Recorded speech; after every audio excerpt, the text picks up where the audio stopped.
Hello students, ये हमारा पहला लेक्चर है 10th क्लास का। और 10th क्लास में जो हम फर्स्ट चैप्टर जो स्टडी करने वाले हैं फिजिक्स में, दैट इज़ इलेक्ट्रिसिटी। ठीक है, तो अगर आप एनसीईआरटी वाइज जाओगे तो इलेक्ट्रिसिटी आपको फर्स्ट चैप्टर नहीं मिलेगा, लेकिन पहले मैं यहाँ पे आपको इलेक्ट्रिसिटी ही ले रहा हूँ चैप्टर। तो इस चैप्टर में बेसिकली हमको करंट और करंट जब फ्लो होता है तो क्या क्या होता है एक कंडक्टर में, इन सारी चीज़ों के बारे में हमको पढ़ना है। करंट कैसे फ्लो होता है, करंट कहाँ से आता है, करंट की डायरेक्शन क्या होती है, करंट के फ्लो होने से कंडक्टर के अंदर और क्या चेंजेस आते हैं, ये सारी चीज़ें हम इस चैप्टर में पढ़ेंगे। तो करंट हम पढ़ें उससे पहले जो फर्स्ट चीज़ हमें पढ़नी पड़ेगी वो है चार्ज। सबसे पहला कॉन्सेप्ट जो हमें सीखना पड़ेगा इस चैप्टर में, उसका नाम है चार्ज। क्लियर? चार्ज क्या है? तो चार्ज के बारे में अगर मैं आपको बताऊं, it is an intrinsic property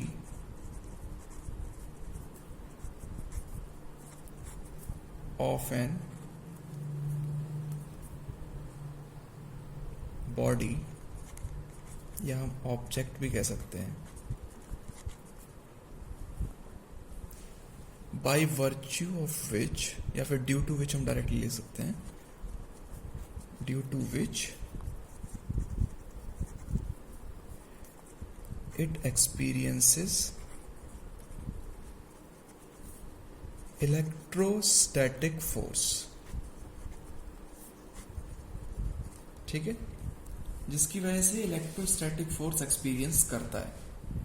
क्या होता है इलेक्ट्रोस्टैटिक फोर्स, तो वो मैं आपको बताने की कोशिश करता हूँ।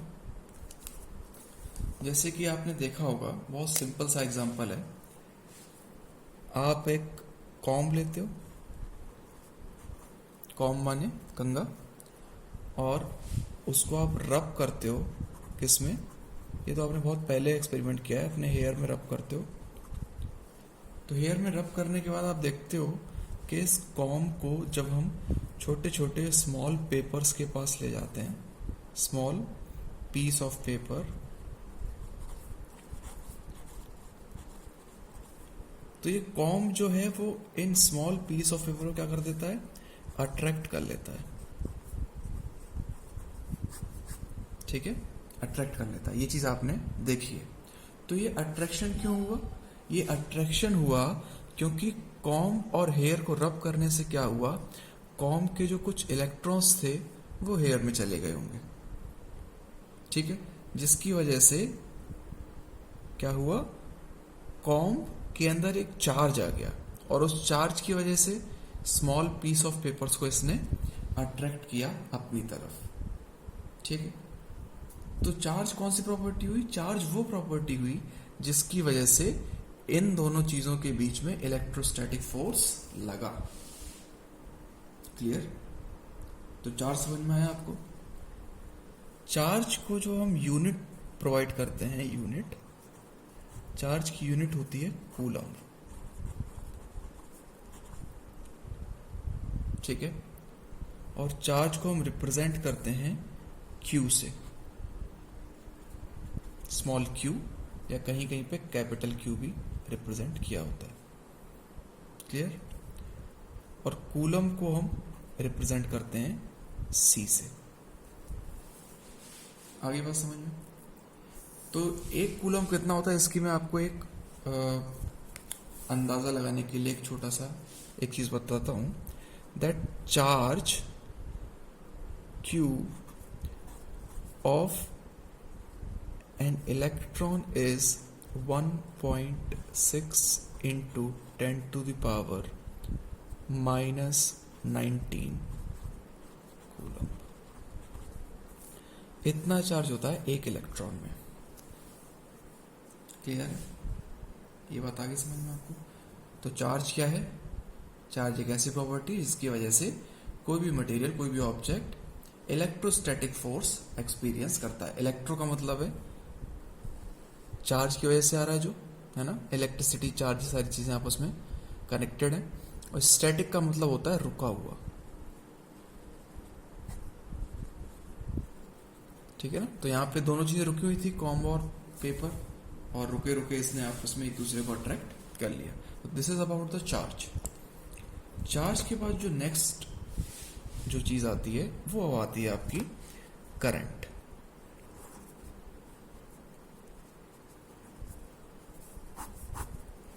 ठीक है, करंट क्या है? Current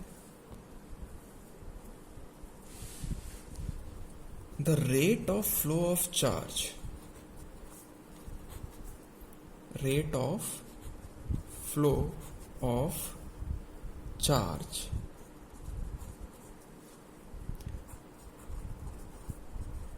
through a cross section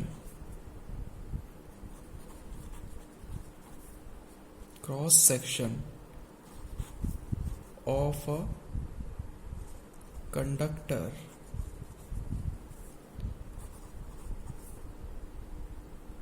per unit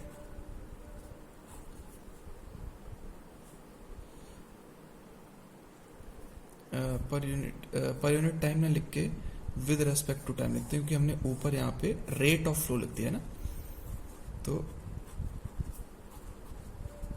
with respect to time is known as current.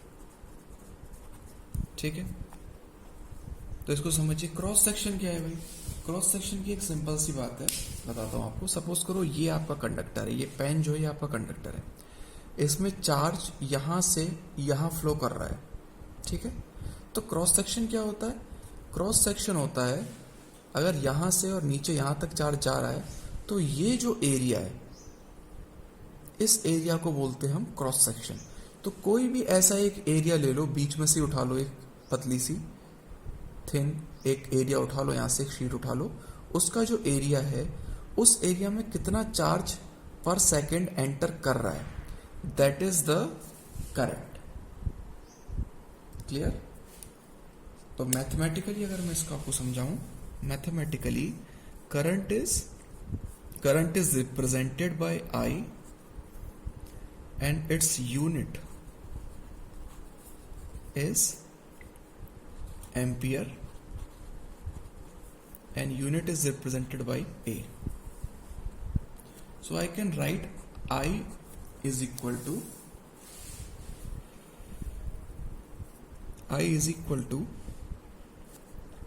Q upon T. Clear?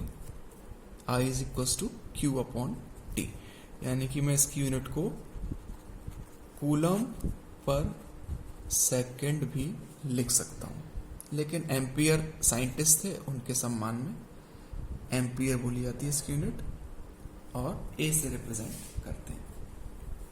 ठीक है, तो अगर एक छोटा सा न्यूमेरिकल में दूं कि 10 coulomb charge flows through a conductor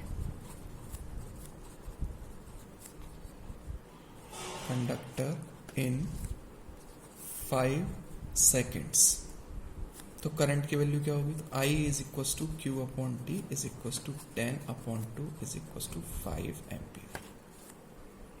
clear? इस तरीके से सिंपली आप करंट की वैल्यू कैलकुलेट कर सकते हो। लेकिन आपके मन में क्वेश्चन तो जरूर आया होगा कि अगर मेरे पास कोई कंडक्टर है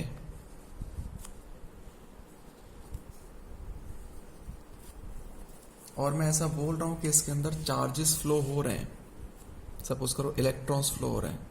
एक तो आपको मैं ये बताऊं, अगर इलेक्ट्रॉन्स इस डायरेक्शन में फ्लो हो रहे हैं, तो जो करंट की फ्लो की डायरेक्शन होती है आई, वो इस डायरेक्शन में होती है, और इसको हम कन्वेक्शनल करंट बोलते हैं। Convectional current. एक्चुअल में जो इलेक्ट्रॉन्स हैं वो यहां से यहां जा रहे हैं, लेकिन करंट ऐसा लग रहा है मुझे कि यहां से यहां जा रहा है, ठीक है, ऐसा लगता है, ऐसा माना है। तो ये हमारा क्या हो गया कि करंट फ्लो हो रहा है भाई, एक जगह से दूसरी जगह चार्जेस फ्लो हो रहे हैं, इलेक्ट्रॉन्स फ्लो हो रहे हैं एक जगह से दूसरी जगह। तो ऐसा क्यों हो रहा है कि इलेक्ट्रॉन को यहां से यहां जाने की जरूरत पड़ रही है? एक पर्टिकुलर डायरेक्शन में ही इलेक्ट्रॉन्स क्यों मूव कर रहे हैं, और करंट एक पर्टिकुलर डायरेक्शन में ही मूव क्यों कर रहा है? ठीक है, तो यहां से आपका एक फिनोमिना आएगा दूसरा, जिसका नाम है पोटेंशियल डिफरेंस। क्या क्या नाम है इसका? Potential difference. ठीक है, पोटेंशियल डिफरेंस को मैं आपको समझाता हूं। क्या है पोटेंशियल डिफरेंस? जैसे जब आप ग्राउंड फ्लोर पे खड़े होते हो, this is ground and this is first floor. तो जब भी आप यहां पे बॉल फेंकते हो, बॉल छोड़ते हो, रिलीज करते हो इस बॉल को, तो ये अपने आप नीचे आती है। ऐसा होता है। तो एक पर्टिकुलर डायरेक्शन में ये नीचे क्यों आ रही है? क्योंकि हमने एक कॉन्सेप्ट पढ़ा था यहां पे 9th क्लास में, पोटेंशियल एनर्जी का, है ना। तो ये जो पोटेंशियल एनर्जी होती है केवल ग्रेविटी के रेस्पेक्ट के केस में नहीं होती है, हर किसी में होती है। तो जब आप और बड़ी क्लास में जाओगे तो इस पोटेंशियल एनर्जी को स्पेशली नाम दिया जाता है ग्रेविटेशनल पोटेंशियल एनर्जी। ऐसी पोटेंशियल एनर्जी जो ग्रेविटी की वजह से आ रही है, ठीक है। और ये जो है पोटेंशियल डिफरेंस, ये आपका इलेक्ट्रोस्टैटिक पोटेंशियल डिफरेंस है। तो जिस तरीके से ग्रेविटेशनल पोटेंशियल एनर्जी की वजह से कोई भी एक मास अपने आप higher potential to lower potential आ जाता है, वैसे ही current flows from higher potential to lower potential। Clear? ये तो हो गया पोटेंशियल डिफरेंस। यानी कि अगर मेरे पास एक कंडक्टर है, इस जगह का पोटेंशियल सपोज करो 5 है, इस जगह का पोटेंशियल सपोज करो 0 है, तो ये 5 क्या होगा? वोल्ट होगा, 0 वोल्ट होगा। तो करंट जो होगा वो हमेशा 5 वोल्ट से 0 वोल्ट की तरफ ही फ्लो करेगा। क्लियर? तो पोटेंशियल डिफरेंस को अगर मैं आपको मैथमेटिकली बताऊं, मैथमेटिकली, ये तो कॉन्सेप्चुअली मैंने आपको बताया कि पोटेंशियल डिफरेंस का मीनिंग क्या है, ठीक है। पोटेंशियल डिफरेंस का मीनिंग यही है कि ये आपको बेसिकली ये बताएगा कि करंट या चार्जेस कहां से कहां फ्लो करेंगे, ठीक है। इलेक्ट्रॉन जो फ्लो करेंगे that will be from lower potential to higher potential, ठीक है। ऐसा क्यों हो रहा है?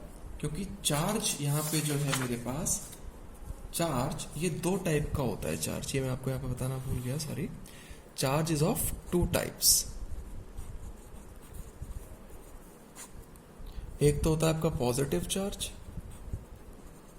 जो कि आपका प्रोटॉन का चार्ज होता है, और एक होता है आपका नेगेटिव चार्ज, जो कि आपका इलेक्ट्रॉन का चार्ज होता है। क्लियर? तो यहां पे 2 तरीके के चार्ज होते हैं, इसलिए आपका जो मोशन है ये भी 2 तरीके से हो रहा है। From higher to lower potential भी हो रहा है, जो कि करंट का हो रहा है, and from lower to higher potential भी हो रहा है, जो कि इलेक्ट्रॉन का हो रहा है। क्यों हो रहा है? क्योंकि यहाँ पे 2 टाइप के चार्ज हैं। मास यहाँ पे 2 टाइप के नहीं थे, कोई पॉजिटिव और नेगेटिव मास नहीं होता है, इसलिए उसकी डायरेक्शन हमेशा एक ही होगी, from higher potential energy to lower potential energy. लेकिन यहाँ पे अपोजिट भी होता है, फ्रॉम लोअर टू हायर, क्योंकि चार्ज दो अलग अलग तरीके के होते हैं। इसका एग्जैक्ट रीजन क्या है ये आपको पता चलेगा जब आप 12th क्लास में जाओगे। अभी समझने के लिए इतना समझ लो that electron always flows, if this is higher potential and this is lower potential, then electrons will always go from lower potential to higher potential, and current will always go from higher potential to lower potential. Now mathematically if I try to define potential difference, then suppose you are moving from point A to point B and you are moving a charge Q. तो जब हम एक किसी भी object को एक जगह से दूसरी जगह मूव करते हैं, then obviously we have done some work W, और इसको बोलूंगा WAB, work done in carrying this charge from point A to point B.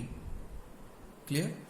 So if I try to write potential difference between point A and B, then it will be written as work done per unit charge.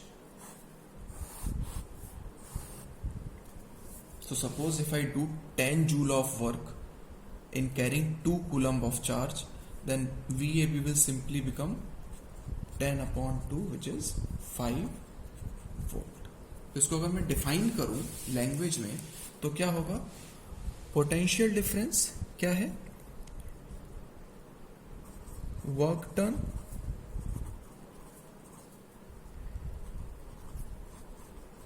In carrying unit charge from one point two another point is equal to the potential difference between these two points. ठीक है ना? Work done in carrying unit charge, unit charge मतलब per unit charge किया ना मैंने, work done per unit charge. तो एक unit charge को एक पॉइंट से दूसरे पॉइंट ले जाने में कितना वर्क डन मुझे करना पड़ा, that work done is equals to potential difference between the 2 points. Clear? Simple सी बात है। तो ये था कॉन्सेप्ट आपका charge, current and potential difference. ठीक है? पोटेंशियल डिफरेंस की जो यूनिट है, that unit is volt, clear, which is represented by V. ठीक है? And potential difference is also represented by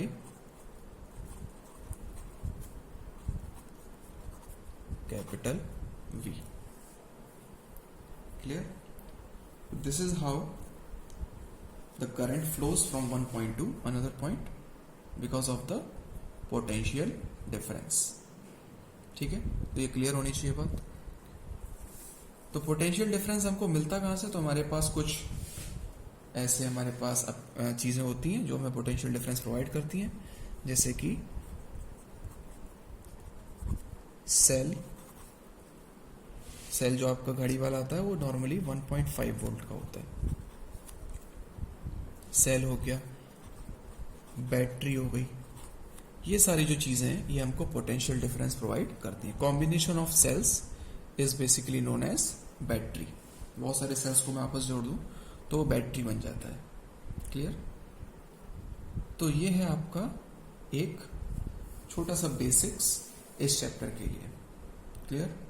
तो अभी हम यहां तक रखेंगे। नेक्स्ट जो हमारा लेक्चर होगा उसमें हम रेजिस्टेंस के बारे में बहुत अच्छे से पढ़ेंगे कि रेजिस्टेंस क्या होता है, और फिर रेजिस्टेंस के कॉम्बिनेशंस के बारे में पढ़ेंगे और सर्किट्स के बारे में पढ़ेंगे। तब तक के लिए आप पहले अपने इन बेसिक्स को क्लियर करें और नेक्स्ट लेक्चर का वेट करें। चैनल को सब्सक्राइब करें और आप सब्सक्राइब करने के बाद शेयर भी करें वीडियो। कई लोग ऐसे हो सकते हैं जिन तक शायद मैं ना पहुंच पा रहा हूं, तो आप उनको ये वीडियो शेयर करें ताकि वो इस चैप्टर को अच्छे से समझ पाएं। Thank you so much, have a nice day और पढ़ाई करें।